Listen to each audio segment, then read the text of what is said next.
El meu pas per l'Escoli ha suposat un abans i un després en la meva trajectòria personal. El primer dia de classe em vaig quedar fora un moment.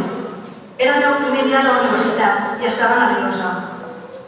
L'últim dia d'assistència a classe vaig tenir una sensació semblant. Estava nerviosa, però alhora em sentia satisfeta i agraïda per tots els moments que havia passat durant aquests anys i era conscient que s'havia acabat una etapa molt important de la meva vida. Voldria agrair tot el suport que m'han donat la meva família, sobretot la meva mare, el meu pare, la meva germana i la meva parella per donar-me ànims quan em sentia cansada i confiar sempre en la meva capacitat quan estava deprimida i a punt de rendir-me. Vull agrair a tots els professors i a l'equip d'Escoli el seu acompanyament en aquest camí d'aprenentatge en el qual he adquirit coneixements i habilitats imprescindibles pel meu futur. Tinc molta sort de tenir al meu costat persones meravelloses, pacients i bondadoses.